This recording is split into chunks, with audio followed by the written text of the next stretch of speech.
Metro ದರ ಏರಿಕೆಯನ್ನ ಖಂಡಿಸಿ ಬಿಜೆಪಿಯಿಂದ ಪ್ರತಿಭಟನೆ ನಡೆಸಿದಂತ ವಿಚಾರಕ್ಕೆ ತೇಜಸ್ವಿ ಸೂರ್ಯ ಒಬ್ಬ ಸಂಸದರು ಕೇಂದ್ರದಿಂದ ಹಣ ಕೊಡಿಸಲೇಬೇಕಾದ್ರೆ ಅಂತ ಬೆಂಗಳೂರಿನಲ್ಲಿ ಗೃಹ ಸಚಿವ ಡಾಕ್ಟರ್ ಜಿ ಪರಮೇಶ್ವರ್ ಅವರು ಹೇಳಿಕೆಯನ್ನ ಕೊಟ್ಟಿದ್ದಾರೆ.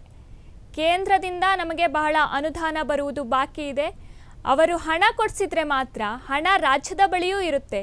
ಸಂಸದ ತೇಜಸ್ವಿ ಸೂರ್ಯಗೆ ಗೃಹ ಸಚಿವ ಟಾಂಗನ್ನ ಕೊಟ್ಟಿರುವಂತದ್ದು.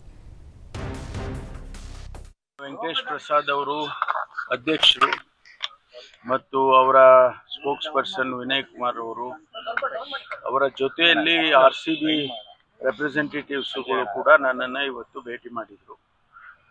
ನಾವು ಈಗಾಗಲೇ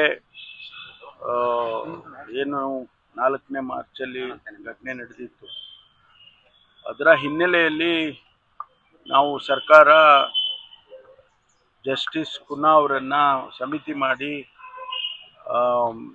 ಏನೆಲ್ಲ ಆಗಿದೆ ಅದನ್ನು ಮತ್ತು ಅದಕ್ಕೆ ಕರೆಕ್ಟಿವ್ ಮೆಷರ್ಸ್ ಏನು ತಗೋಬೇಕು ಅದನ್ನೆಲ್ಲ ನೋಡಿ ನಮಗೆ ವರದಿ ಕೊಡಬೇಕು ಅಂತೇಳಿ ಜಸ್ಟಿಸ್ ಕಮಿಷನ್ ಅವ್ರನ್ನ ಕುನ್ನಾ ಅವರು ಕಮಿಷನ್ ಮಾಡಿತ್ತು. ಅವರು ವರದಿಯನ್ನು ಕೊಟ್ಟಿದ್ದಾರೆ. ಆ ವರದಿಯ ಆಧಾರದ ಮೇಲೆ ನಾವು ಕರ್ನಾಟಕ ಸ್ಟೇಟ್ ಕ್ರಿಕೆಟ್ ಅಸೋಸಿಯೇಷನ್ ಅವ್ರಿಗೆ ಮತ್ತು RCB ಅವರಿಗೆ ನಾವು ತಿಳಿಸಿದ್ದೇವೆ. ಅನೇಕ ವಿಚಾರಗಳನ್ನು ಅವರಿಗೆ ಏನು ಜಸ್ಟಿಸ್ ಕುನ್ನಾ ಅವರ ವರದಿಯಲ್ಲಿ ನಮೂದನೆ ಮಾಡಿದ್ದಾರೆ, ಅವರ ರೆಕಮೆಂಡೇಶನ್ಸ್ ಏನಿದ್ದಾವೆ ಅದನ್ನೆಲ್ಲ ಫುಲ್ಫಿಲ್ ಮಾಡಬೇಕು ಅಂತೇಳಿ ಅವರಿಗೆ ನಾವು ಪತ್ರದ ಮೂಲಕ ತಿಳಿಸಿದ್ದೇವೆ. ವೆಂಕಟೇಶ್ ಪ್ರಸಾದ್ ಅವರು ಅಧ್ಯಕ್ಷರು ಮತ್ತು ಅವರ ಸ್ಪೋಕ್ಸ್ ಪರ್ಸನ್ ವಿನಯ್ ಕುಮಾರ್ ಅವರು ಅವರ ಜೊತೆಯಲ್ಲಿ RCB ರೆಪ್ರೆಸೆಂಟೇಟಿವ್ಸ್ಗಳು ಕೂಡ ನನ್ನನ್ನು ಇವತ್ತು ಭೇಟಿ ಮಾಡಿದರು. ನಾವು ಈಗಾಗಲೇ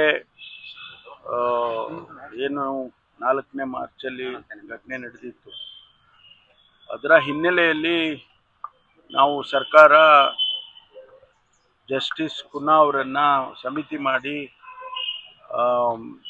ಏನೆಲ್ಲ ಆಗಿದೆ ಅದನ್ನು ಮತ್ತು ಅದಕ್ಕೆ ಕರೆಕ್ಟಿವ್ ಮೆಷರ್ಸ್ ಏನು ತಗೋಬೇಕು ಅದನ್ನೆಲ್ಲ ನೋಡಿ ನಮಗೆ ವರದಿ ಕೊಡಬೇಕು.